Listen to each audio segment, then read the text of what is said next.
Part 2 میں daily expressions ہم دیکھتے ہیں. آج کے جو ہمارے ایکسپریشنز ہیں وہ تعارف کروانے کے لیے استعمال ہوتے ہیں. فریزز فار انٹروڈکشن، یعنی تعارف کروانے کے لیے جو جملے استعمال ہوتے ہیں. Number 1، I just wanted to introduce myself. اس کے بعد آپ اپنا نام بتائیں گے. بریکٹ میں لکھا ہوا یور نیم، یعنی یہاں پہ آپ اپنا نام بتائیں گے. I just wanted to introduce myself. I am، اس کے بعد نام. Number 2، I don't think we've met before. My name's، آگے اپنا نام. I don't think we've met before. My name's dash. یہ جو جملہ ہے یہ اس وقت بولیں گے جب آپ کی کسی سے پہلی ملاقات ہو رہی ہے، آپ اس کو نہیں جانتے.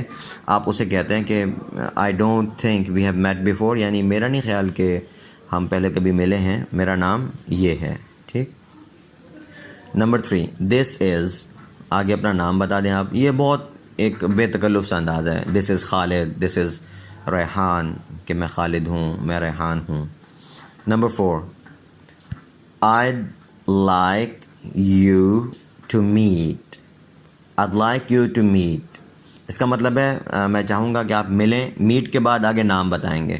یہ جملہ ہم اس وقت بولتے ہیں مثلاً آپ کا کوئی دوست ہے اور آپ اس کے ساتھ کسی کے پاس جاتے ہیں، آپ کی کسی سے ملاقات ہوتی ہے اور وہ آپ کے دوست کو نہیں جانتا، تو آپ اپنے دوست کا تعارف اس تیسرے شخص کو کرواتے ہیں کہ جی ملیے میرے دوست ریحان سے، جی ملیے میرے دوست خالد سے.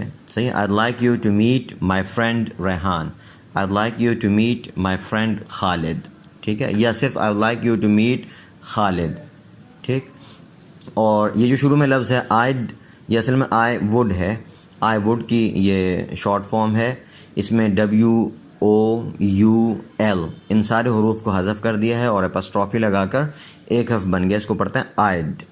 اور اسی طرح کی شارٹ فارم ہیڈ کے ساتھ بھی بنتی ہے. مثلا اگر آئی ہیڈ کو شارٹ کرنا ہو تو وہ بھی آئیڈ ہی پڑھا جائے گا. ٹھیک ہے. اور لکھنے میں بھی ایسا ہی ہوگا، اس کے پڑھنے میں لکھنے میں کوئی فرق نہیں ہوتا. ہاں، پتہ کیسے لگے گا کہ یہ آئی ووڈ کی شارٹ فارم ہے یا آئی ہیڈ کی شارٹ فارم ہے؟ تو وہ بعد والے ورب سے پتہ لگتا ہے کہ جیسے یہاں پر لائک فرسٹ فارم آئی ہے، اگر آئی ہیڈ کی یہ شارٹ فارم ہوتی تو یہاں پر لائکڈ ہوتا، یعنی تھرڈ فارم آتی ورب کی. Number 5، Have you met. Have you met. Have you met یعنی کیا آپ کی ملاقات ہوئی ہے؟ آگے نام بول دیں. Have you met خالد، کیا آپ خالد سے ملے؟ صحیح ہے، تو پھر اس کا آپ تعارف کروا سکتے ہیں. Number 6، I'd like to introduce you to. I'd like to introduce you to، میں آپ کا تعارف فلاں سے کروانا چاہتا ہوں. صحیح ہے. تو آگے اس کا نام بتا دیں، یعنی میں چاہتا ہوں کہ میں آپ کا تعارف فلاں صاحب سے کرواؤں، میں چاہتا ہوں کہ آپ کا تعارف اپنے پیرنٹس سے کرواؤں. I would like to introduce you to my parents. I would like to introduce you to my friends. میں اپنے دوستوں سے آپ کا تعارف کروانا چاہتا ہوں. Number 7، nice to meet you.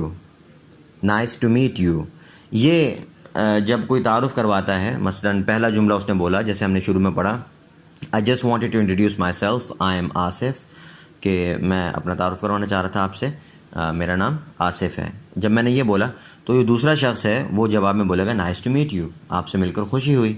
ٹھیک ہے. نمبر 8، اسی طرح وہ nice to meet you کی بجائے جو 8واں جملہ ہے وہ بھی بول سکتے ہیں. It's a pleasure to meet you. It's a pleasure to meet you، کہ آپ سے مل کر خوشی ہوئی. اس کا بھی مطلب یہی ہے کہ آپ سے مل کر خوشی ہوئی. تو یہ 2 جملے ہیں جو ہم جواب میں بولیں گے. جب کوئی اپنا تعارف کروائے گا اس کے جواب میں ہم کہیں گے آپ سے مل کر خوشی ہوئی. اور نمبر 9 میں لکھا ہے لائک وائز. لائک وائز یہ جواب الجواب ہے گویا کہ، یعنی آپ نے تعارف کروایا مثلاً مائی نیم از یا دس از آصف، تو اس نے جواب میں کہا کہ نائس ٹو میٹ یو، آپ کہتے ہیں لائک وائز. لائک وائز بھی کہہ سکتے ہیں، nice to meet you too بھی کہہ سکتے ہیں، TOO کا اضافہ کر کے آپ جواب میں بھی کہہ سکتے ہیں. Number 10، and you. And you کا مطلب یہ ہے کہ ایک آدمی نے اپنا نام بتایا، اب آپ اس سے نام پوچھنا چاہتے ہیں. صحیح ہے. مثلا آپ کہتے ہیں سوری کہ آپ نے اپنا نام بتا دیا, اب اس سے نام پوچھنا چاہ رہے ہیں. مثلا آپ کہتے ہیں کہ دس از آصف, جی میں آصف ہوں, اینڈ یو, آپ کون, ٹھیک ہے. تو اینڈ یو کا مطلب آپ کون.